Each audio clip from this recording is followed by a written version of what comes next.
조금 다소 힘들더라도 한 번 더 상승은 지금 보고 있는데, 비트코인 막 5억 10억 지금 단기간에 간다라는 관점보다는 내가 정말 지금 힘든 상황이다 이렇게 됐을 경우 다시 한번 뭐 10만 달러가 왔을 때 그때 조금 일부를 정리한다든지 그런 전략을 좀 가지셨으면 좋겠습니다.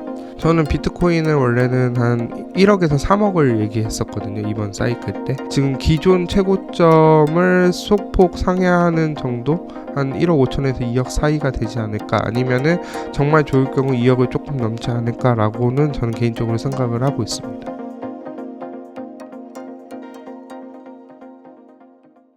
안녕하세요. 인터뷰 진행을 맡은 카프카입니다. 오늘은 호필님 모시고 암호화폐 시장에 대한 이야기 나누어 보도록 하겠습니다. 호필님 안녕하세요. 네, 안녕하세요. 간단하게 인사 부탁드립니다. 네. 안녕하세요. 저는 나는 비트코인으로 인생을 배웠다의 저자인, 닉네임은 호피를 쓰고 있는 장석호라고 합니다. 네, 반갑습니다. 네. 요즘 비트코인이 조금 안 좋은 모습이 계속 이어지고 있어서 많은 분들이 조금 마음고생을 많이 하고 계시는데, 사실 한때 10만 달러를 돌파했었던 비트코인이 오히려 이제 트럼프 취임 이후에는 계속 좀 하락하는 모습을 보여주고 있습니다. 또 최근에는 많은 분들이 기대하셨던 비트코인 준비금 행정명령도 있었고 크립토 서밋도 있었는데 그 이후에도 또 계속 하락하는 모습을 보여서 많은 분들이 좀 많이 좀 안 좋으신데, 요즘 요 비트코인 좀 어떻게 보시나요? 결론적으로 일단 말씀드리면 상황 그렇게 좋지 않은 상황으로 흘러가는 가고 있는 것 같아요. 특히 이제 트럼프 대통령이 취임하면서 이제 암호화폐 행정명령 이런 게 처음에 취임하면서부터 안 나왔거든요, 바로. 그래서 좀 걱정을 했다가 다음날 이제 가상자산 이제 실무그룹 이제 만들겠다는 행정명령을 발표하고, 최근에 크립토 서밋에서 뭔가 전략적으로 미국에서 계속해서 매입할 것이라는 기대감이 있었는데, 그냥 말 그대로 그 비축, 기존에 있던 비트코인들을 팔지 않고 갖고 있겠다. 그리고 다만 새로 출매했을 때는 납세자의 부담 없이 이제 비트코인을 매수하는 방향으로 해보겠다라는 거를 발표했는데요. 근데 여기서 문제는 새롭게 이제 구매할 걸 이제 어떻게 어떤 자금으로 구매할 건지에 대해서 지금 명확한 이야기가 나오지 않아서 그런 거에 대한 실망감이 더불어 최근에 매크로 경제적인 환경이 굉장히 안 좋거든요. 특히 관세 정책에 이루면서 되게 휘청일 많이 했고 회복하나 싶었는데 다시 이제 좀 많이 안 좋은 상황으로 계속 경기 침체 이슈가 나오면서 가장 위험했던 비트코인이 먼저 자금이 유출이 계속해서 나오면서 안 좋은 흐름으로 계속해서 이어가고 있는데, 좀 회복하는 데 시간이 조금 필요할 것으로 보이고 있습니다. 네, 사실 트럼프 대통령이 취임하기 전에만 해도 암호화폐를 좀 육성할 것이라는 좀 이야기를 많이 했는데, 막상 취임하고 나서는 조금 사람들이 기대했던 거에 좀 못 미치는 모습을 계속 보여주고 있습니다. 트럼프가 좀 그리는 큰 그림, 어떤 숨은 의도가 있을 거라고 보시나요? 저는 개인적으로 좀 가장 우려했던 부분이 조금 최근에 발생했다라고 볼 수 있는데, 트럼프 대통령이 이제 당선되면서 설마 산업을 이제 키우겠다고 계속 공약을 했는데, 이제 그냥 말로만으로 끝날 거에 대한 솔직히 조금의 불안감은 있었는데, 너무 이제 적극적인 정책을 펼치고 공약을 약속하니까 이거를 빠른 시일 내에 할 거라는 기대감이 있었는데, 그 기대감이 좀 뒤로 밀린 것 같아요. 그래갖고 그런 것 때문에 좀 많이 실망감이 있었지만, 현재 지금 트럼프 서밋에서 제가 주목하고 있는 거는, 뭐 앞서는 제가 조금 약간 부정적으로 말씀을 드렸지만 긍정적인 측면에서 말씀드리면은 정책의 방향성이 바뀐 건 아니에요. 정책의 방향성은 있는데 조금 지연됐을 뿐이지 방향성이나 큰 그림은 바뀐 게 없기 때문에 장기적으로는 좋다. 하지만 이제 단기적으로 여러 가지 이슈들이 많이 겹쳐 있기 때문에 좀 좋지 않은 흐름을 계속 이어가고 있고, 제가 이따가 뒤에 비트코인 사계절 차트에서도 보면서 말씀드리겠는데, 비트코인 같은 경우는 물론 조정이 좀 크게 왔다고 느끼실 수도 있는데, 비트코인의 이런 조정은 항상 과거 상승장에서도 발생했었거든요. 그렇기 때문에 저희가 최근만 하더라도 작년 3월 이후에 1억 돌파했다가 다시 이제 기간 조정을 거쳐서 그 이후에 다시 상승을 했는데, 그런 흐름을 다시 한번 아예 없을 거라고는 생각하지 않고 조금은 기대해 볼 만하지 않나라고 생각하고 있습니다. 네, 사실 이 지금 안 좋은 게 암호화폐 시장뿐만이 아니라 미 증시도 안 네. 좋고 있는데요. 이런 지금 미 증시와 암호화폐가 조금 어느 순간부터 동조화되는 현상이 좀 있는 것 같아요. 네네. 이게 계속 앞으로도 지속될 거라고 보시나요? 제가 옛날에 여기 이제 여기 성정길 대표님이랑 인터뷰 줌으로 했을 때 제가 그 말씀을 한번 드린 적이 있어요. 앞으로 비트코인 암호화폐 시장은 달러 인덱스에 따라서 달라진다. 과거의 경우는 달러가 약세가 되면은 비트코인한테 좋았고 알트코인들이 크게 상승했다라고 말씀드렸는데, 저는 반대로 달러가 오히려 강세가 돼야지 비트코인한테 좋을 수 있다라고 한 번은 말씀을 드렸었거든요.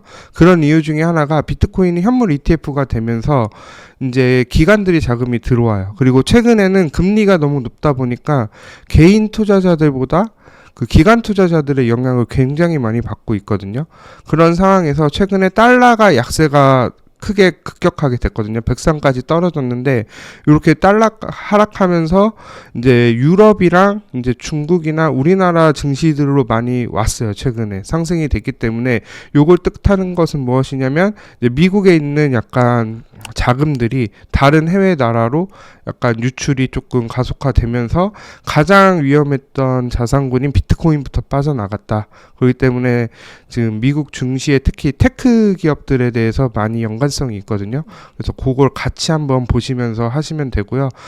오히려 주식 투자하시는 분들은 반대로 비트코인이 약간 지금 현재 선행지표처럼 좀 움직이고 있거든요.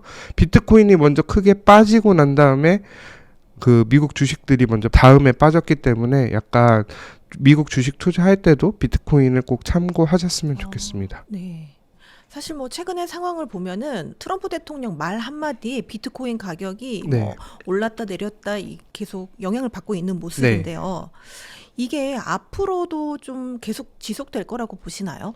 일단은 영향을 안 받을 수가 없는 게 굉장히 그만큼 펀더멘탈이 아직까지는 약한 측면이고, 어쨌든 지금 비트코인이 상승할 수 있는 호재가 약간 트럼프 대통령의 정책 방향성 요런 것들이 많이 주목이 되고 있기 때문에 계속 영향을 받을 거라고 생각은 되고요. 여기서 이제 이미 기대감을 좀 많이 낮춰놨기 때문에 다시 이제 그 기대감에 대한 가격 수준을 지금 반영하고 있고, 그렇기 때문에 지금 뭐 더 악재가 완전 뒤돌아서지 않는 한 가격 폭락까지는 조금 힘들지 않을까라고는 보고는 있는데, 문제는 이제 미국 경제가 정말 침체 위기나 여러 가지 뭐 인플레이션으로 다시 금리를 올리는 상황이라든지 이렇게 좀 안 좋은 방향으로 흘러갈 경우에는 조금 앞서 말했듯이 지금 주식이랑 굉장히 연동이 강하기 때문에 좀 조심할 필요는 있는데, 지금 한 당장은 조금 그런 우려까지는 조금 없지 않나라고 생각을 하고 있습니다. 다만 이제 관세가 다음 달부터 본격적으로 시행될 것 같은데, 그때 또 영향이 어떻게 될지에 대해서는 조금 더 생각해 볼 필요가 있습니다. 최근에 좀 기관과 개인의 거래량이나 움직임은 좀 어떤 모습을 보이고 있나요? 제가 이제 오기 전에 이제 한번 살펴보고 왔는데요. 저희 이 비트코인 현물 ETF 추이에 대해서 확인을 하고 왔어요. 그랬더니 2월 중순부터 지금까지 유입이 며칠 됐을 것 같으세요? 유입보다 유출이 더 많았던 거 아닐까요? 유출이 많았는데 저 좀 놀랬던 게 네. 매일매일 데이터는 살펴보진 않는데 오늘 확인했는데 딱 이틀 있었어요. 작년 지금 거의 한 달 동안 2번밖에 유입이 없었거든요. 근데 그 유입도 양이 굉장히 작아요.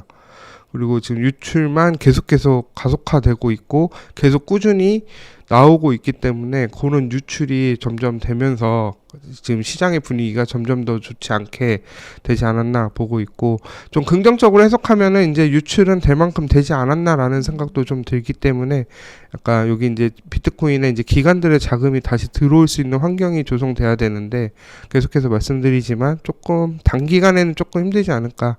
다만 이제 여기서 더 급격한 유출의 가능성은 조금 낮지 않나, 이렇게 긍정적으로도 해석이 되고 좀 안 좋은 상황은 인지하고 있다라고 말씀드릴 수 있습니다. 그러면 뭐 지금의 선이 어느 정도 좀 바닥권이다라고 보시나요? 네, 저는 개인적으로 이번에 76,000달러까지 떨어졌었거든요. 네. 그게 조금 거기서 더 떨어졌으면 좀 상당 기간 거의 한 6개월 이상 하락도 할 수 있을 거라고 봤는데, 다행히 거기서 딱 반등을 했더라고요.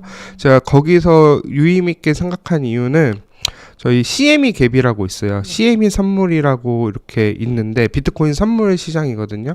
그 차이랑 현물 시장의 차이가 발생을 해요. 비트코인은 현물 같은 경우는 24시간 돌아가잖아요.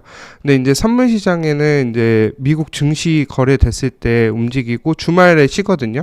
그렇기 때문에 이 주말 사이에 가격이 확 올라가거나 떨어졌을 때 갭이 발생하는데 요 갭이 항상 메꾸는 특성이 있어요. 단 요 기간이 얼마나 걸릴지 모르거든요. 근데 저희 지난 2024년 11월에 갭이 좀 크게 발생을 했었거든요. 그거를 한 번도 못 메꿨는데 이번 76,000달러를 갭을 완전히 메꿨거든요. 근데 이제 중요한 게 뭐냐면 요 갭이 딱 메꿔지고 난 다음에 한 20-30% 이상 다 상승을 했어요. 그렇기 때문에 좀 단기적인 반등은 기대는 해보고 있습니다. 사실 많은 전문가분들이 네. 비트코인 반감기 효과로 네. 25년 초는 좀 강세장을 대부분 예상을 네네. 했었는데 지금 뭐 강세장이라기보다는 굉장히 하락, 좀 조정 이런 모습을 계속 보여주고 있는데 네. 그 이유가 트럼프 효과 하나라고 보시나요? 일단은 제가 요 사이클 비트코인 사계절 차트를 한번 보면 말씀드리도록 할게요. 요 비트코인 사계절 차트인데 비트코인 사계절 차트는 겨울, 봄, 여름, 가을로 되어 있고 지금 뭐 사이클은 과거 사이클도 있는데 저는 2013년 요 하락장부터 시작을 했거든요. 그래서 지금 세 번째 사이클이라고 판단을 해서 진행되고 있는데요. 지금 현재는 겨울은 이제 하락장이고요. 봄은 이제 회복장, 여름은 약간 이제 슬슬 이제 반등하기 시작하는 구간이고 가을에 엄청난 알트코인 상승장을 기대를 했는데 비트코인 같은 경우는 저기 최저점부터 최고점까지 요 차트만 보더라도 아직까지 상승장이에요. 그렇죠? 네. 딱 눈으로 봐도 네. 상승장이기 때문에 비트코인 자체는 큰 변화가 없어요. 사이클대로 가고 있다라고 볼 수는 있거든요. 근데 다만 중요한 거는 알트코인들이 문제이기 때문에 알트코인은 뒤에서 얘기하고 비트코인에 대해서 다시 와서 말씀드리면 요 사이클이 항상 일정하게 똑같은 기간에 발생하지 않더라고요. 물론 비트코인 반감기가 4년이긴 한데 4년 조금 안 되거든요. 그러다 보니까 한두 달 좀 땡겨지는 게 있고 역사상 통계로도 1, 2, 3월이 좋았어요. 반감기 다음에.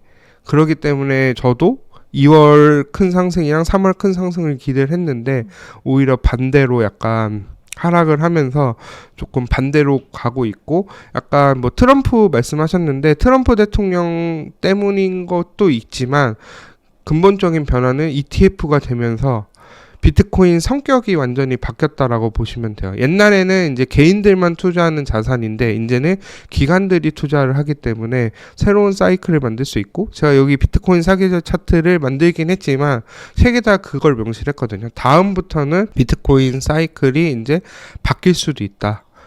바뀔 확률이 한 70% 이상 된다라고 말씀을 드렸거든요. 그런 이유가 기관들이 왔기 때문에 기관들에 따라서 새로운 사이클이 만들 가능성이 높은데 저는 개인적으로 이번 사이클까지는 조금 사이클이 원래대로 가지 않을까라고 생각을 했는데 아직까지 뭐 사이클이 완전히 무너졌다라고 볼 수는 없지만 그래도 기관들이 자꾸 참여가 높아지고 알트코인들이 이렇게 상승하지 못하면 걸 보면서 약간 사이클의 흐름이 벌써 이미 빠르게 바뀔 가능성도 있지 않을까 조심스럽게 생각을 하고 있습니다. 다만 비트코인 사이클 보시면 여기 사계절 차트에서 보시다시피 크게 상승한 다음에 하락을 했거든요. 근데 여기서 보시면 크게 상승을 했어요. 여기 뭐 봉이 과거보다 적어서 상승을 크게 안 했다라고 생각하실 수 있는데 이미 거의 2배 정도 넘게 올랐거든요.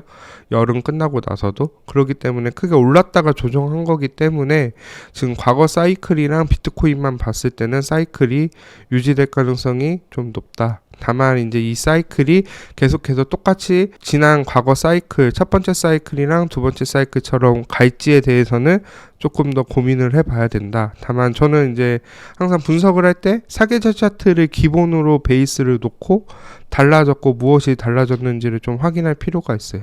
그리고 또 하나 말씀드리면 사계절 차트가 조금 깨질 가능성이 높은 게 환경이 되게 달라요. 그러니까 첫 번째 사이클이랑 두 번째 사이클에서는 특히 두 번째 사이클 보면은 저금리 코로나 때문에 유동성을 엄청 풀었거든요. 둘 다 저금리 상태에서 유동성이 굉장히 많았던 시기고 지금은 고금리 시기에 유동성이 좀 되게 부족한 상황이기 때문에 과거 사이클이랑 현재 사이클이랑 다르다. 그런 점을 좀 고려하셨으면 좋겠습니다. 네, 그렇다면 앞으로 지금 현재 이 비트코인 시세 흐름에 좀 반전을 줄 만한 이슈가 있다면 뭐가 있을까요?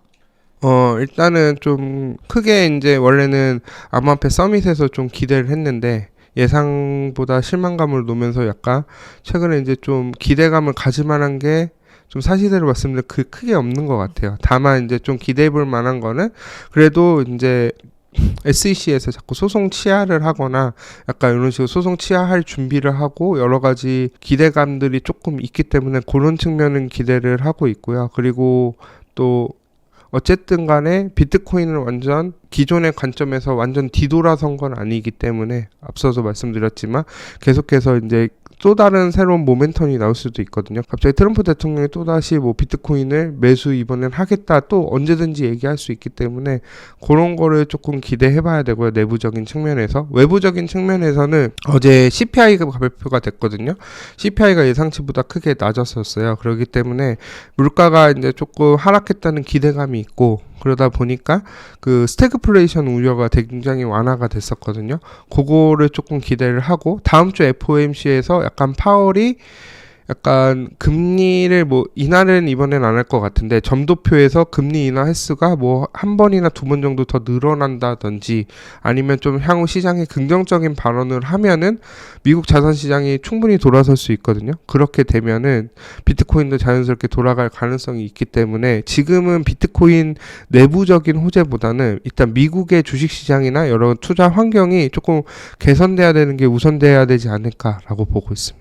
그렇다면 작가님은 지금 비트코인의 본격적인 불장은 아직이다라고 보시는 건가요? 이미 불장은 왔었고요. 지금은 조정장이고 한 번 더 이제 반등을 할 기회를 있을 거라고 저는 보고는 있거든요. 아직까지는. 근데 다만 이거에 대한 기대감을 너무 크게 가져서는 안 되고 그렇기 때문에 제가 항상 와서 리스크 대비를 항상 해야 된다고 말씀을 드렸거든요. 그렇기 때문에 뭐 지난 한 11월, 12월부터 조금 팔아서 현금 확보를 한다든지 이런 리스크를 대비하셨으면 좋겠는데 물론 저도 이렇게 크게 하지는 못했고 뭐 대부분의 투자자들이 못했을 거라고 저는 생각을 하기 때문에 조금 다소 힘들더라도 한 번 더 상승은 지금 보고 있는데 뭐 비트코인 막 5억, 10억 지금 단기간에 간다라는 관점보다는 내가 정말 지금 힘든 상황이다 이렇게 됐을 경우 다시 한번 뭐 10만 달러가 왔을 때 그때 조금 일부를 정리한다든지 그런 전략을 좀 가지셨으면 좋겠습니다.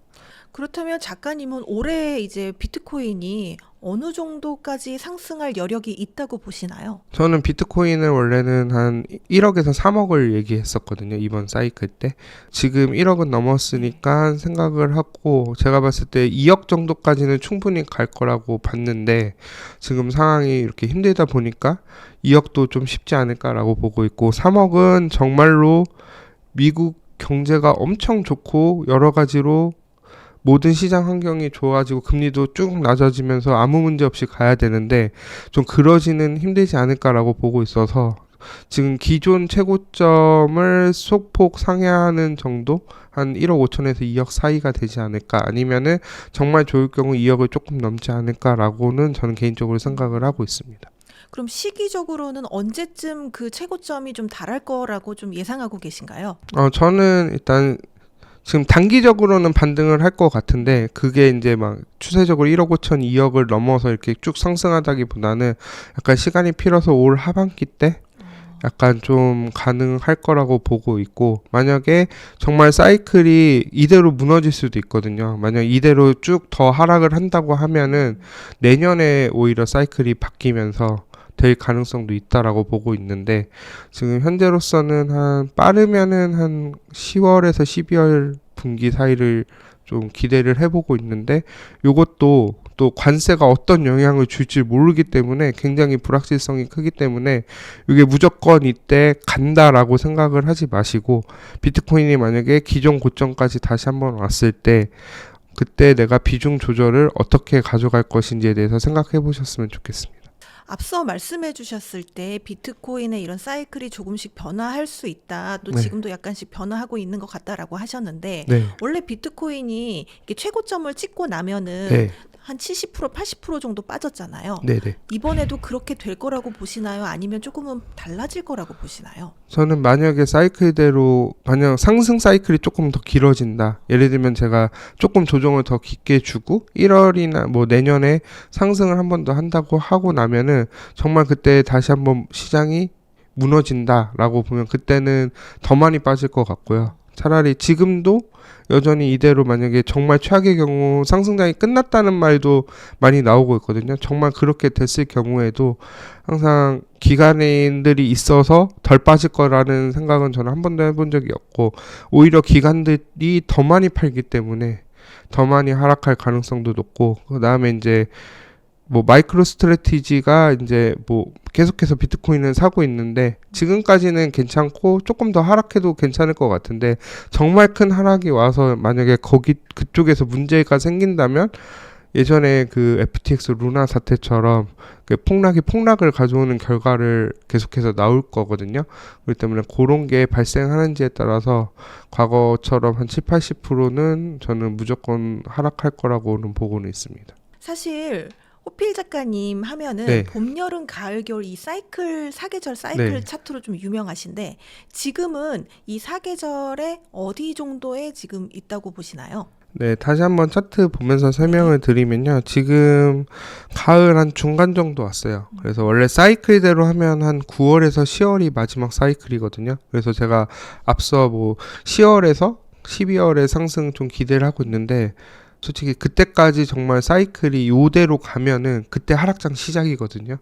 그렇기 때문에 요 사이클이 유지되는지는 계속해서 보시면 되고 지금 가을은 어쨌든 상승기거든요. 그리고 정확히 요 차트만 보더라도 아직까지 가격이 크게 하락한 것 같지는 않아 보여요. 근데 물론 단기적으로 가격을 더 세부적으로 들어갔을 때 큰 변동성이 있었는데 지금 일시적으로 약간 조정했다가 여기서 지금 반등할 거라고 저는 기대는 하고 있거든요. 그렇기 때문에 요 지금 가을의 중간이고 지금 거의 상승장이 한 절반 정도 남았다. 한 6개월? 길면 6개월? 짧으면은 뭐 한 3개월 남았다. 이렇게 보고 있습니다. 그럼 이번에 반등에 성공하면 좀 실질적으로 진짜 불장이 올 거라고 보시는 건가요?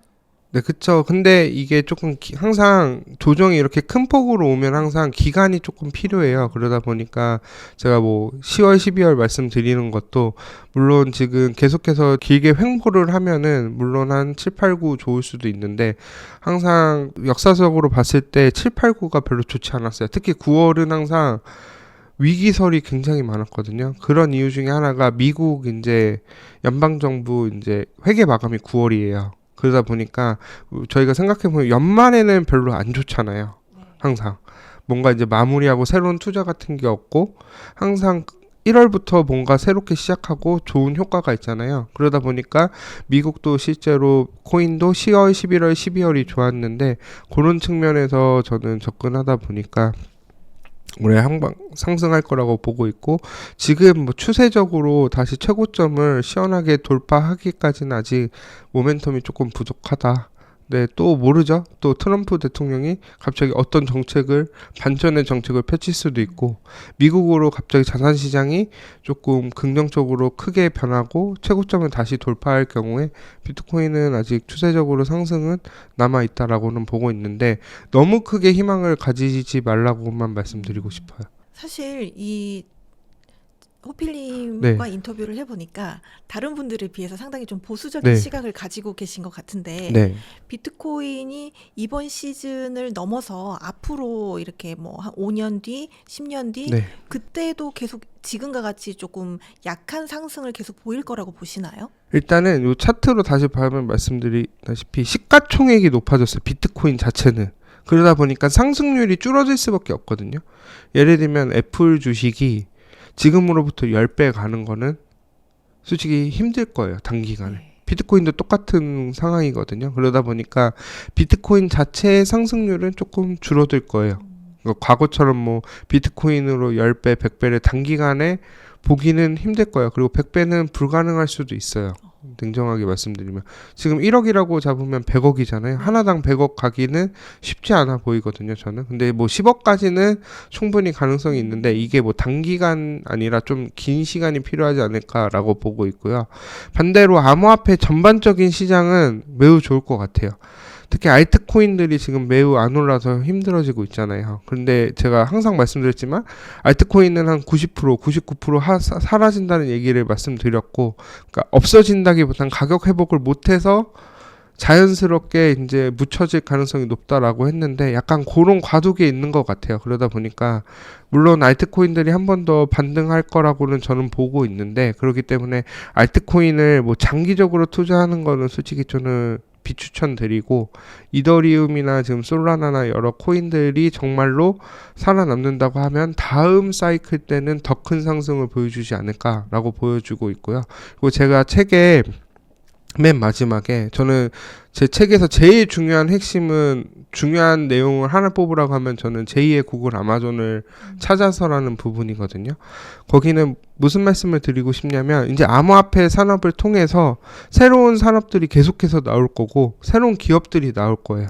근데 지금은 이제 준비 단계예요. 이제 막 제도권에 들어왔고 제도를 정비하는 단계이기 때문에 지금 당장에 그런 기업들이 한순간에 나오긴 힘들 거라고 보고 있거든요. 그렇기 때문에 한 뭐 3, 4년, 빠르면 3, 4년 뒤, 뭐 5년, 10년 뒤에는 그런 기업들이 엄청나게 많이 나올 거라고 보고 있고, 거기서 뭐 테슬라든지 뭐 애플이든지 구글이라든지 뭐 아마존 같은 그런 혁신적인 기업들이 나오면서 뭐 100배, 1000배짜리 기업들이 나오기 때문에 그거를 좀 기대는 하고 있습니다. 다만 지금 현재 있는 알트코인들 중에서는 그렇게까지 크게 확장될 코인들은 솔직히 잘 안 보이는 것 같아요. 최근에 그 암호화폐 애널리스트 게르트 반 라겐이 X를 통해서 비트코인이 이제 86,000달러 지점에서 패턴의 넥라인을 돌파했고 이후에 이제 반등해서 한 30만 달러까지 갈 거다, 강력한 뭐 상승을 좀 할 것 같다라고 분석을 했는데, 네. 여기에 대해서는 어떻게 생각하시나요? 이미 그거에 대해서는 이만 76,000달러까지 하락했기 때문에 일단은 그거는 틀렸다고 보고는 있고요. 물론 지금 하반기 때 정말 이번 7월 달에 비트코인 이제 행정명령의 결과가 나오거든요. 그때 이제 진짜 정말로 긍정적으로 와서 비트코인을 미국에서 적극적으로 사겠다라고 하면 30만 달러까지 갈 것 같아요. 이번에도 봤잖아요. 꼭 그렇게 안 좋게 될 경우에는 정말 큰 문제가 있기 때문에 너무 그렇게 낙관적으로만 생각해서 투자하면은 안 되고요. 오히려 상승장애 때 다음 하락장을 준비해야 된다고 저는 생각을 하거든요. 그래서 저는 항상 다른 데서도 많이 말씀드렸는데, 하락장 때는 계속 사라고 말씀드렸고 상승장 때는 이렇게 뭐 적극적으로 사라고 말을 안 드렸던 이유 중에 하나가, 상승장 때 이제 떠나고 하락장 때 사야 되는데 항상 저희는 거꾸로 하거든요. 그렇기 때문에 그런 거를 조금 안 하셨으면 좋겠고, 그리고 제가 이렇게 약간 공포처럼 말씀드리는데, 이렇게 말씀드리는 이유가 하락장 정말 알트코인 90%, 95% 빠져보면은 99% 하락을 경험을 해보면 얼마나 무섭고 힘든지를 제가 누구보다 잘 알고 경험을 했기 때문에 이런 말씀을 드리는 거예요. 그리고 지금 경제적인 환경이, 어쨌든 투자 환경이 이미 좋지 않은 거는 현실이거든요. 그렇기 때문에 저는 물론 제가 틀린 부분도 많이 있죠. 저도 긍정적으로 봤는데 상황이 변했잖아요. 경제적인 투자 환경이 나쁘게 변했는데 거기에 무턱대고 희망회로를 그리는 것보다 냉정하게 딱 받아들일 건 받아들이고, 그러면 다음에 이제 상승이 왔을 때 반대로 또 올라갈 수도 있잖아요. 올라갔을 때를 한번 대비하는 게 더 현명하고 중요하지 않을까라고 생각을 해서, 뭐 제가 너무 이렇게 비관적으로만 바라본다고 생각하지 마시고 조금 약간 객관적으로 이제 냉정하게 한번 생각을 해본 다음에 긍정적으로 오히려 상승하는 측면도 한번 살펴보는 게 좋지 않나. 왜냐면 지금 다 보면은 제 주변에도 보면 다 무조건 무지성으로 올라갈 거다, 무지성으로 뭐 떨어질 거다, 너무 양극단에만 치우쳐져 있는 것 같아요. 근데 그거를 좀 약간 중간 어디에선가 좀 잘 판단하는 그런 중심을 잡아야 되는데, 그런 중심이 조금 부족해서 이런 말씀 드리고 싶습니다. 네.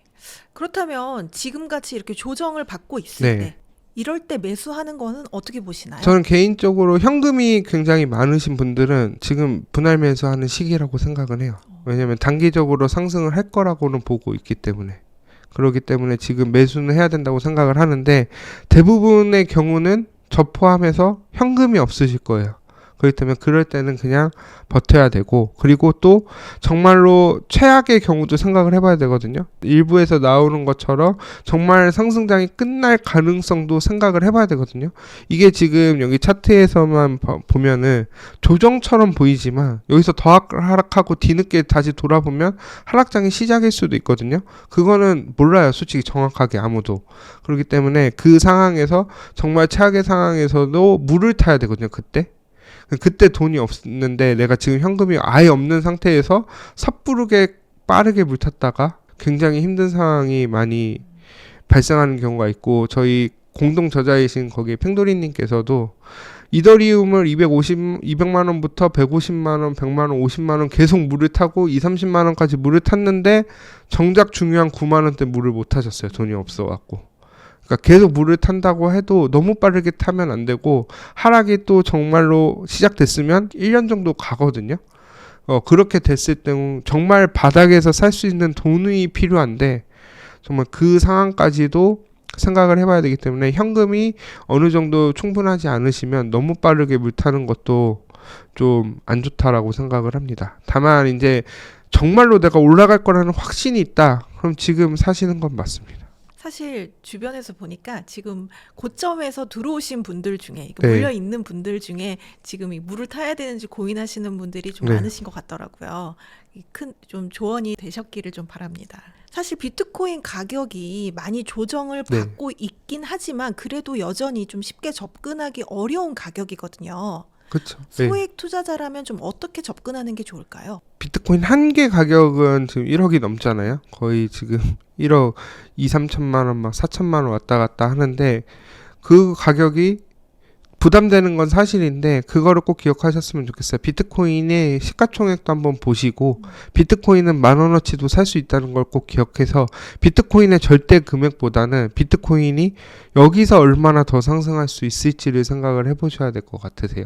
그렇기 때문에 비트코인의 이제 액면적인 가격, 그렇기 때문에 저희 자꾸 주식이 분할을 하잖아요. 그 분할하는 이유가 가격이 너무 높으니까 심리적으로 압박이 많이 들어오고, 주식 같은 경우는 물론 지금 소수점 거래도 되긴 하지만 거의 한 주씩을 보통 기준으로 삼잖아요. 그런 습관 때문에 비트코인 가격이 되게 높다라고 생각을 하고 있는데, 그런 관점에서 조금 벗어나서 시가총액의 관점이랑 우리 이제 10,000원 정도, 10,000원 이상씩 투자할 수 있으니까 소액으로도 살 수 있다는 개념으로 좀 접근하시는 게 좀 도움이 되지 않을까라고 보고 있습니다.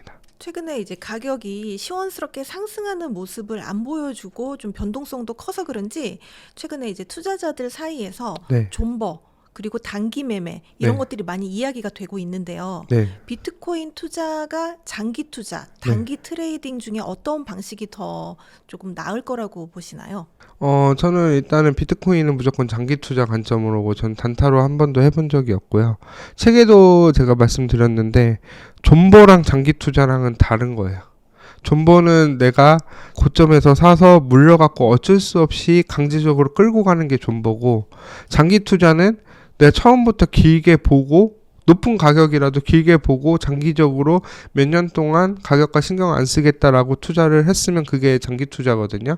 그렇기 때문에 만약에 비트코인을 내가 2만 달러부터 이번에 모아가기 시작을 했다, 그런 분들은 장기 투자가 되겠죠. 하지만 이제 내가 비트코인 10만 달러 때 비트코인을 샀다, 그래서 이제 조금 더 올라가면 내가 팔고 돈을 벌 거라는 투자를 했는데 물려갖고 강제로 장기적 투자로 거의 다 바뀌거든요. 그러니까 처음에는 장기 투자 관점으로 본 게 아니라 그냥 상승을 보고 왔다가 이제 장기 투자자로 하락되면서 장기 투자자로 대부분 바뀌는데, 그거는 냉정하게 말씀드리면 장기 투자자가 아니라 존버다, 이렇게 생각을 하고 그걸 좀 구별을 하시고, 내가 물론 지금 존버 상태로 된다고 하더라도 그때부터 다시 장기 투자자로 바뀔 수는 있거든요. 그렇기 때문에 그때 이제 계속해서 대신에 이제 장기 투자자라면 하락 왔을 때 계속 물을 타면서 꾸준히 오랫동안 지속 가능한 투자를 할 수 있는 방법을 찾아야 되기 때문에 그건 차이가 있고, 또 존버는 그냥 버티는 거잖아요. 말 그대로 버티는 거고,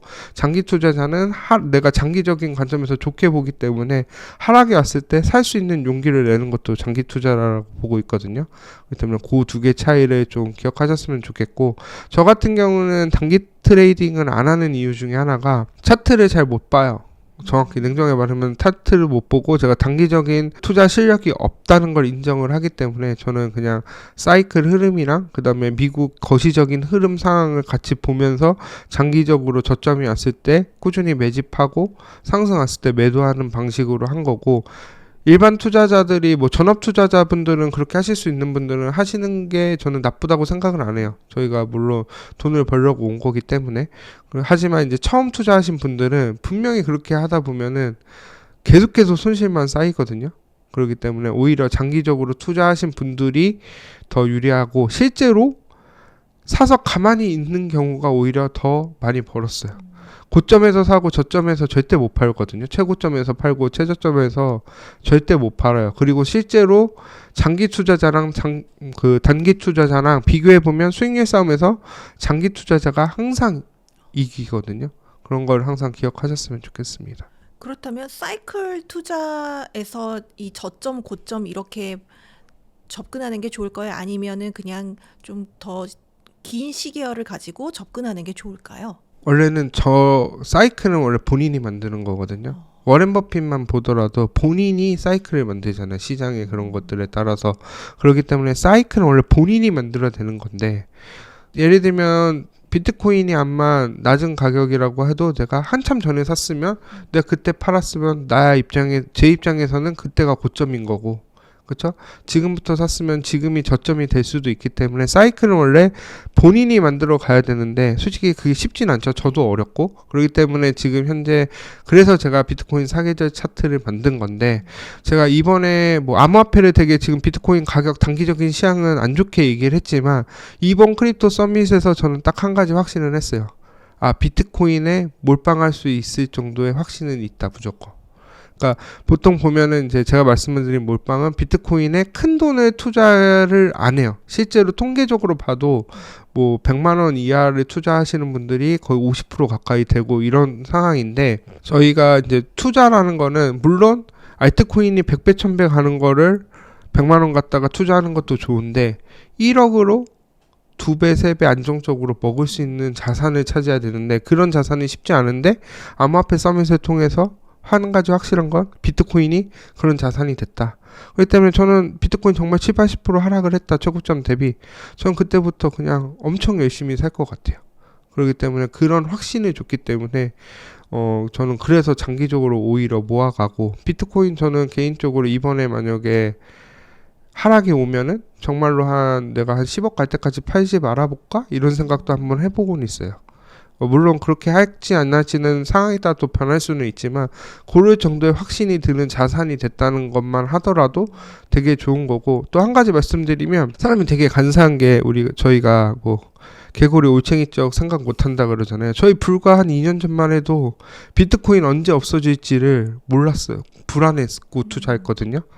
근데 이제 블랙록이 ETF 신청하면서 제도권으로 편입이 됐어요. 이제 다. 그러면 이제 비트코인 자체는 펀더멘탈이 변한 게 없어요. 오히려 더 좋아지고 저희가 꿈꿔왔던 미국 시장으로 받아들이는 상황이기 때문에 장기적인 관점에서 안정적으로 수익을 투자할 수 있는 상황이 벌어진다라고 보고 있고요. 그리고 저희가 막 자꾸 10배, 100배 이런 게 너무 심취해 있는데, 그거는 이제 저금리의 유동성이 풍부했을 때 가능한 얘기고, 지금은 이제 상황이 바뀌었잖아요. 그러니까 안정적으로 우리가 어떻게 수익을 늘려 나갈 수 있을지, 그런 걸가 중심이 돼야 된다고 앞으로 투자에서는 생각을 합니다. 혹시 작가님은 그 크립토 서밋 어떤 내용에서 이 비트코인의 펀더멘탈에 대한 확신을 가지게 되셨어요? 일단 비트코인 팔지 않겠다. 그리고 매수하겠다. 그것만 하더라도 어쨌든 미국에서 인정을 했고, 처음으로 행정부에서 인정을 해준 거고, 직접적으로. 그리고 백악관에서 처음으로 암호화폐 서밋이 열렸어요. 암만 물론 좀 기대감이 좀 실망감으로 있긴 했지만, 백악관에서 크립토 서밋 자체를 개최한다는 것 자체가 엄청난 상승이고요. 또 하나는 결국에는 저희가 지금 최근에 인공지능 뭐 양자 컴퓨터 많이 떨어지긴 했지만 앞으로 여기 산업이 4차 산업의 핵심이란 걸 우리가 다 알고 있잖아요. 휴머노이드 로봇이나 뭐 이렇게. 그럼 거기에서는 결국에는 새로운 화폐가 필요해요. 그럼 거기서 비트코인을 써야 되냐? 근데 비트코인은 또 가격이 높고 변동성이 너무 크다 보니까 새로운 알트코인들이 거기서 활용이 될 거고, 그렇기 때문에 스테이블 코인은 거기서 쓸 수도 있는 거고, 그렇기 때문에 여러 가지로 이제 실생활에 활용이 되고, 오히려 이런 코인 시장이 커지면 커질수록 달러 패권의 확대가 될 거예요. 미국한테 더 좋기 때문에 트럼프는 그거를 확인을 했기 때문에 이 산업을 키워야 된다라고 보고 있는데, 그렇게까지 저희가 원하는 가격대나 뭐 원하는 세상이 펼쳐지기까지는 시간이 걸리겠죠. 그렇기 때문에 그런 시간이 조금 필요하다라는 정도는 꼭 기억하셨으면 좋겠고, 장기적으로 이제 앞으로 계속해서 더 많은 기회들이 저희한테 올 거거든요. 물론 단기적으로는 굉장히 힘들 수는 있지만 앞으로 좀 길게 보면서 암호화폐 계속 관심을 가지면 지금 조금 하락해서 좀 손실 보거나 못 먹었던 금액을 나중에 한 번에 다 보상받을 수 있는 기회는 언제든지 있다라고 생각을 하기 때문에 너무 낙심하지 마시고 계속해서 공부하고 관심을 가져야 된다고 생각합니다. 사실 과거 상승장에서도 네. 30% 40%씩 빠지는 조정은 계속 네. 있어왔잖아요.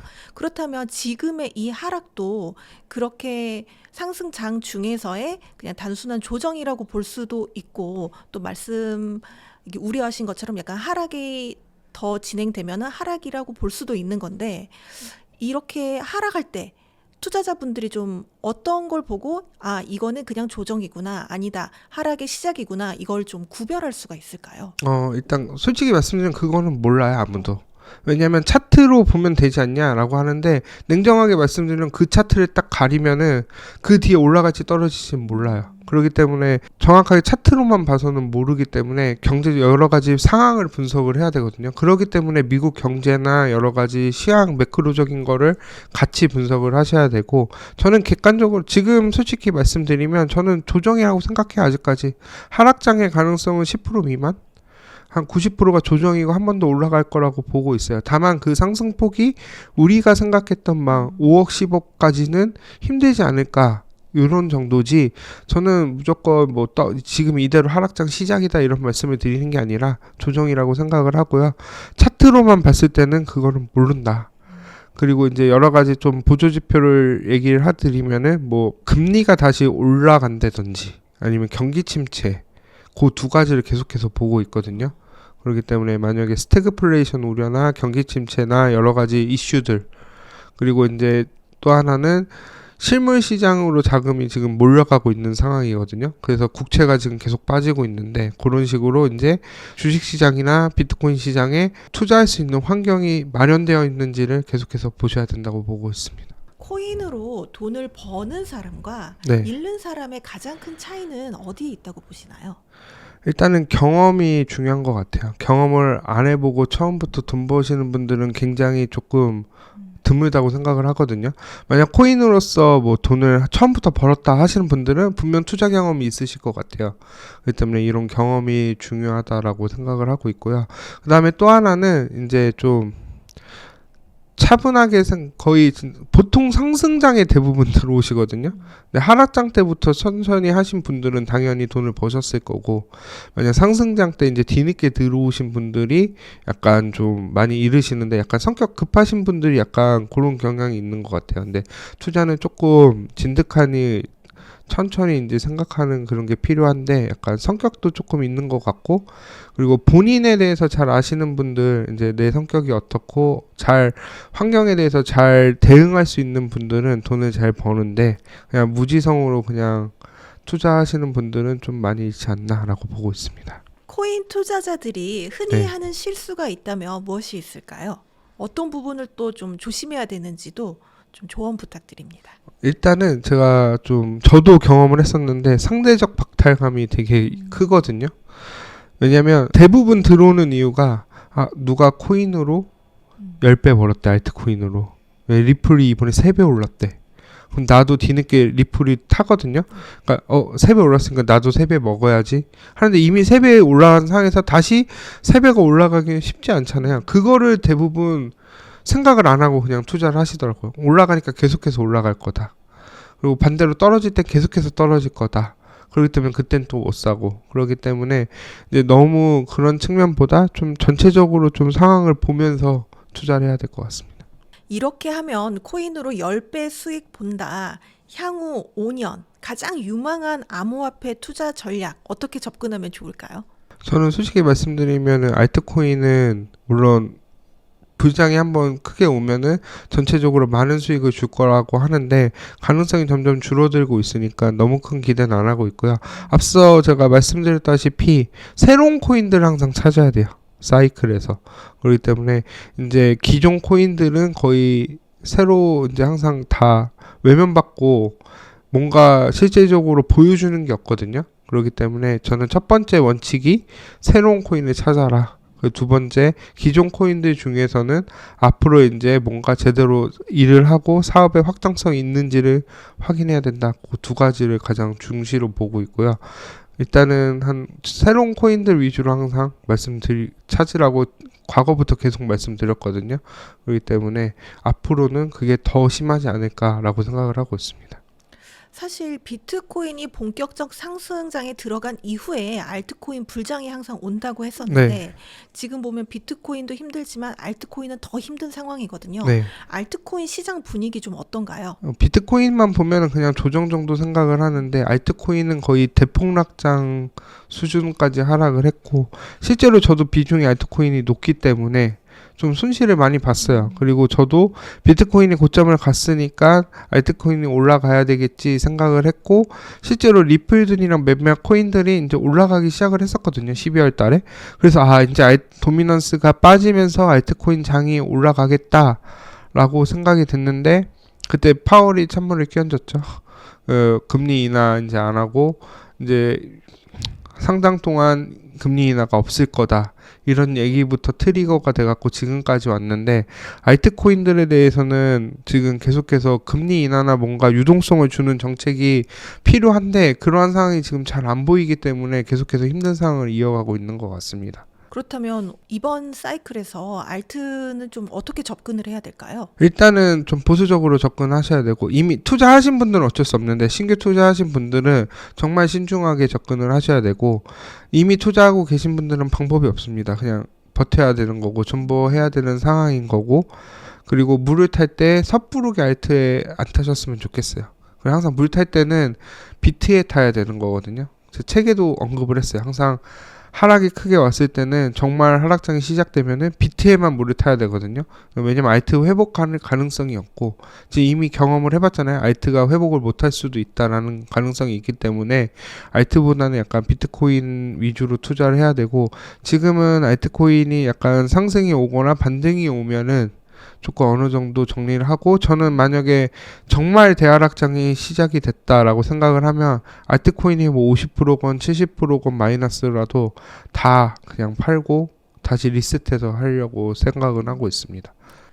앞서 말씀해 주신 것처럼 비트코인이 이제 뭐 반등을 해서 한번 이렇게 더 상승할 가능성도 더 높게 본다고 하셨는데 그러면 알트 불장도 그때 같이 올 거라고 보시나요? 그때 기대는 하고 있습니다. 특히 이제 이더리움이 좀 많이 상승을 해줘야지 좀 가는데 이더리움이 이번에도 580만 원 그 지난 최고점에서 딱 찍고 떨어졌거든요. 거기를 한 번만 좀 돌파를 하면은 다른 알트코인들한테도 좀 많은 상승이 있지 않을까라고 보고 있어서 일단 이더리움의 좀 상승을 좀 기대를 해야 되는데 지금 가장 힘없는 코인 중에 하나가 이더리움이기 때문에 좀 약간 조금 계속해서 우울한 방법인데 그래도 저는 그래도 이더리움까지는 앞으로 이제 장기적으로만 한 5년 10년 투자하는 건 나쁘지 않다라고 보고 있습니다. 그러면 이번 사이클에 뭐 지금의 고점을 돌파하지 못하더라도 장기 투자하는 것도 나쁘지 않다 이렇게 보시는 거예요? 네, 저는 그렇게는 보고 있습니다. 혹시 이더리움이 전고점을 돌파할 가능성에 대해서는 어떻게 보세요? 저는 돌파할 거라고는 보고는 있어요. 이번 사이클 내에? 네, 사이클 내에 가능하다고 보고 있고 그때 이제 알트코인들 반등할 거라고 보고 있습니다.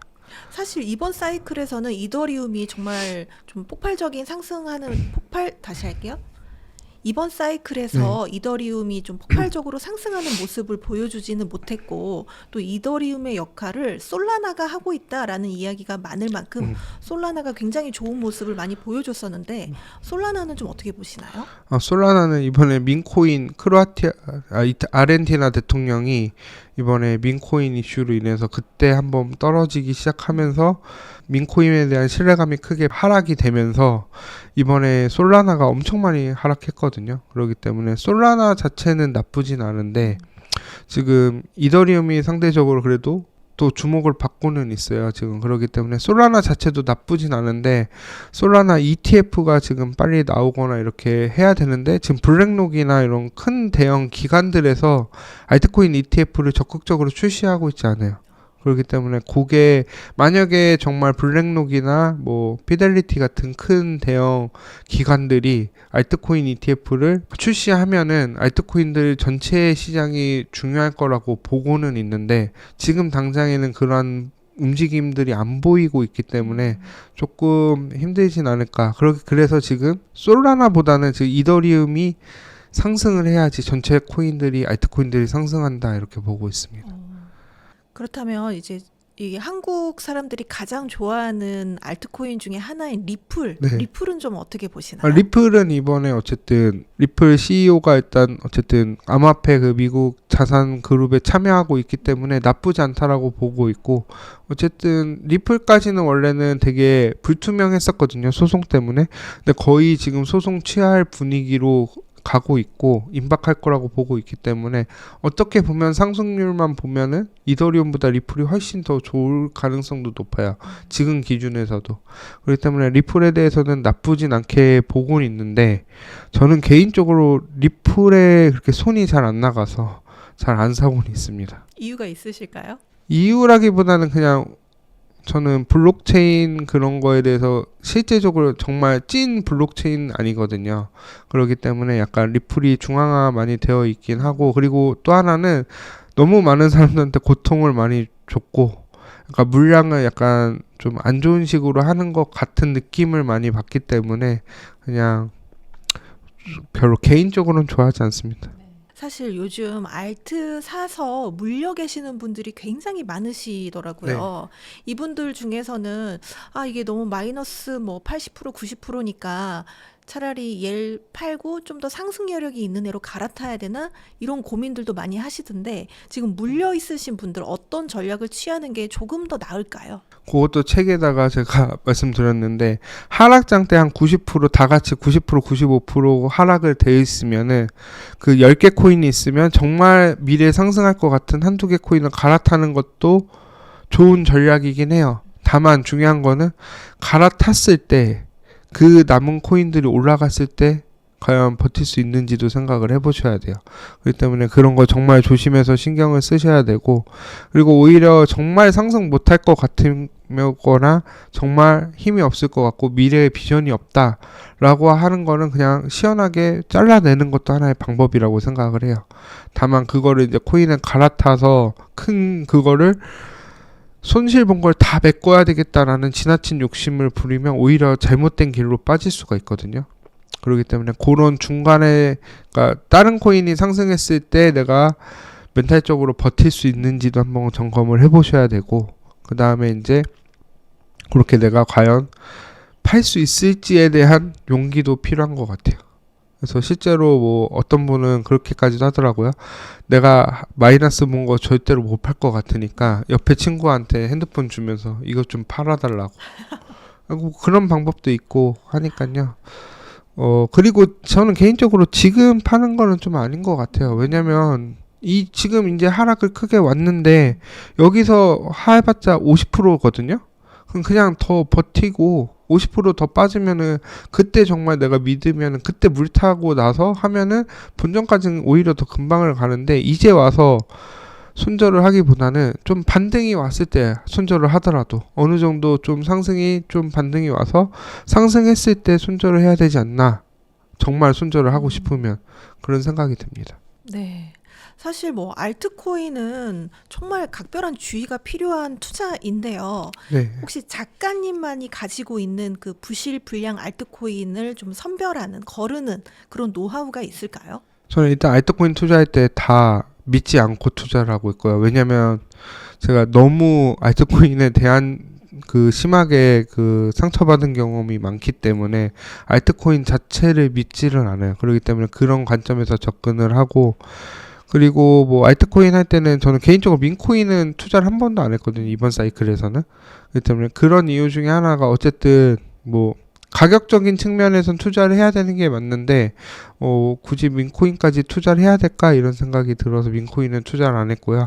그냥 저는 안정적으로 하실 거면 그래도 그나마 시가총액 그 한 5위 안, 10위 안에 들어있는 코인들만 투자하는 것도 하나의 좋은 전략이라고 생각을 하고요. 그리고 새로운 알트코인에 투자할 때 그래서 저는 소액만 투자를 하고 정말 시가총액 낮고 이런 코인들은 정말 내 시드에 정말 극소액만 투자를 해요. 그렇기 때문에 그 코인이 운이 좋으면 10배, 100배 가는 거고 안 좋으면은 없어지는 거고 이런 마인드로 투자를 하거든요. 그렇기 때문에 알트코인 투자했을 때는 항상 언제든지 영원히 될 수 있다는 생각으로 투자를 하셔야 된다고 생각을 합니다. 이 코인에 대한 투자를 네. 해보신 경험이 좀 그래도 일반 투자자분들보다는 기시니까 네. 이게 비트와 알트 비중을 어느 정도 가져가는 게 멘탈이나 뭐 이렇게 흔들림을 좀 막는데 도움이 될까요? 그거는 이제 상황에 따라 다른 것 같아요. 하락장에서는 비트 100으로 가는 게 제일 안전하고 뭐 비트 한 7, 이더 3 이렇게도 좋고요. 알트코인은 정말 10% 미만? 정말 내가 믿고 있는 예를 들어 솔라나라든지 리플이라든지 그런 정말 믿는 코인이 있으면은 뭐 비중은 어느 정도 한 20-30%까지는 가져가도 되는데 하락장에서는 무조건 비트코인만 사야 돼요. 그렇기 때문에 알트코인 현재 지금 이더리움 빼고는, 이더리움은 솔직히 저는 비트코인이랑 약간 그런 모아가는 측면에서는 비슷한 동급이라고 생각을 하는데, 그런 이유 중에 하나가 어쨌든 ETF가 있잖아요. ETF가 있기 때문에 없어지진 않을 것 같거든요. 근데 나머지 코인 솔라나나 리플조차도 현물 ETF가 통과되면은 다르겠지만 그 전까지는 저는 같은 위험 분류로 하고 약간 100%로 일단 비트코인 100%가 가장 좋은 전략이고, 저도 이번에 하락이 오면은 다른 거 안 보고 비트코인만 모아 갈 거예요. 일단은 그렇게 하고 이제 소액으로 정말 한 내 시드의 5%에서 이제 거기서 더 쪽에서 앞으로 좀 상승 유망하거나 전망이 유망하거나 아니면 새로 나온 코인들을 수익씩 조금씩 투자해 보면서 추이를 보려고 하고 있습니다. 혹시 그러면 알트 매도는 어떤 기준으로 하시나요? 알트 매도는 정말 불장이 왔을 때는 2배 이상 갔을 때 일단 50% 무조건 팔고 시작을 합니다. 왜 2배 이상 갔을 때 50%를 파냐면 그때 팔면 본전은 건진 거거든요. 그렇기 때문에 그 이상은 다 수익금이에요. 그렇기 때문에 나머지 금액을 가지고 다 이제 나머지 이제 더 올라가면은 수익이 더 좋아지는 거고, 만약에 빠져도 어쨌든 그 저 이득금이 빠지는 거기 때문에 조금 더 괜찮고 오래 장기적으로 가져갈 전략이 있기 때문에 그런 식으로 지금 하고 있고요. 만약에 하락장에서는 제가 만약에 한 20% 30%까지는 그냥 시원하게 손절하는 것도 하나의 방법이에요. 근데 이제 그 이하로 갔을 때가 문제거든요. 한 50% 70%. 근데 이제 만약에 여기서 정말 하락장이 시작이 됐더라고 하더라도 한 번에 반등 정도는 오거든요. 그때 이제 과감하게 내가 못 버틸 것 같다라고 하면 그런 반등이 왔을 때 정리하는 편이고요. 실제로 저도 상승장에 온다고 해도 다 모든 코인을 제가 수익을 볼 수는 없거든요. 그렇기 때문에 뭐 저도 70% 80% 손절한 것도 많아요. 미련 없이 팔고. 오히려 처음에 팔기 전까지는 무서운데 팔고 나면은 되게 쓰라리긴 하지만 조금 마음이 편해지는 건 있거든요. 그리고 다시 처음부터 리셋해서 어떻게 좀 전략을 짤지에 대해서 생각을 해볼 수 있기 때문에 저는 오히려 너무 꼬여 있으면 싹 다 팔고 다시 생각해보는 것도 나쁘지 않다고 생각을 해요. 왜냐면 자꾸 하락돼 있는 것들에 저희가 끌려다니거든요. 그런 거를 좀 끊어내야 되기 때문에 정말 내가 힘들거나 뭔가 잘못됐거나 방향성을 못 잡겠다 그러면은 진짜 과감하게 알트를 정리를 하고 다시 사시는 것도 나쁘지 않은 것 같아요. 왜냐면 마이너스가 없어지잖아요. 그렇기 때문에 그렇게 해서 비중 조절해서 다시 정말 내가 팔았는데도 내가 그거는 좀 너무 아까운 것 같다 생각하면 그때 다시 사시면 되니까 그런 식으로 좀 전략을 짜보셨으면 좋겠습니다. 자기만의 조금 투자 원칙을 좀 갖는 게 굉장히 중요한 것 같습니다. 그렇죠. 투자 원칙도 투자 원칙인데 어쨌든 코인에 끌려다니면 안 돼요, 본인이.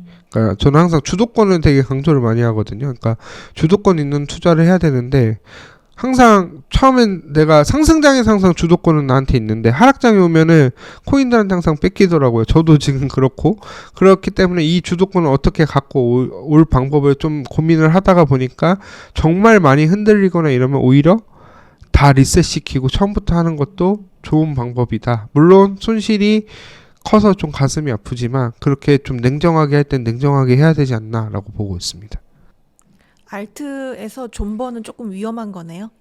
저는 알트에서 존버라는 게 뭐 단기간의 존버는 나쁘지 않다라고 보고 있거든요. 지금은 어쨌든 아직까지는 상승장의 가능성이 높기 때문에 근데 이거를 5년 10년 가져간다? 과연 5년 10년 전에 5년 전에 있던 코인이 지금까지 살아남아서 큰 상승을 줬던 코인이 몇 개나 있을지는 한번 찾아보시면 그 답이 될 거라고 보고 있습니다. 그렇다면 이번 사이클 혹시 가장 좀 유망하게 보시는 알트코인들이 좀 있을까요? 저는 원래는 RWA 섹터를 되게 좋게 봤고 실제로 최근까지도 잘 버텼다가 이번에 하락 맞으면서 그동안 하락 못했던 걸 같이 좀 많이 하락을 했었는데 그런 코인들이 괜찮다고 보고 있고 굳이 알트코인에 투자하고 싶다고 하면은 뭐 월드리버티라고 트럼프 가문에서 이제 밀고 있는 코인들 있거든요. 그런 거나 아니면은 리플이나 뭐 솔라나 이런 시가총액 상위 코인들까지는 그나마 괜찮은데 그 나머지 코인들은 잘 조금 어렵지 않을까 보고 있습니다. 오늘 소중한 시간 내주셔서 너무 네. 감사드립니다. 마지막으로 성공의 진심인 구독자분들께 한 말씀 부탁드립니다. 아, 네. 많은 분들이 최근 하락으로 힘들었고 최근에 이제 조금 하락했을 때는 연락도 많이 오고 이제 어떻게 해야 되냐 얘기를 했는데 최근에는 아예 자포자기 하신 것 같아요. 그냥 연락도 없고 아무것도 못하고 이렇게 좀 되게 힘든 시간을 보내시는 분들이 굉장히 많다라고 생각이 들고 있고 실제로 주변에도 몇 분 계시거든요. 이럴 때일수록 좀 더 냉정하게 시장을 바라보고 그리고 너무 이렇게 또 암호화폐나 이렇게 시장만 보고 있으면은 거기에 계속 매몰되면서 안 좋은 생각만 계속 하게 되거든요. 이럴 때일수록 저는 요즘에 이제 산이나 이렇게 탄천 같은데 이렇게 걷거나 뛰거나 이렇게 하면서 뇌를 자꾸 이제 리셋 시키려고 많이 하고 있어요. 그러다 보니까 너무 이쪽에 방에만 있지 마시고 한번 산책도 하고 요즘 날씨가 많이 따뜻해졌잖아요. 그런 식으로 하면서 기분 전환하면서 내가 앞으로 무엇을 할 수 있는지 내가 할 수 있는 거랑 할 수 없는 거랑 좀 구별해서 내가 앞으로 어떻게 대응을 해야 될지에 대해서 좀 생각해 보셨으면 좋겠고 뭐 제가 조금 부정적으로 오늘 많이 얘기한 것 같긴 한데 결론적으로 보면 지금 자체 시장은 조금 안 좋은 거는 맞지만 이것도 시간이 지나가면은 단기적인 시각일 수도 있거든요. 그렇기 때문에 너무 단기적으로 바라보시지 말고 길게 보셨으면 좋겠고 저는 개인적으로 아직까지는 좀 반등을 기대를 하고 있기 때문에 많은 분들도 힘내셨으면 좋겠습니다. 네, 오늘 감사드립니다. 네, 감사합니다. 네.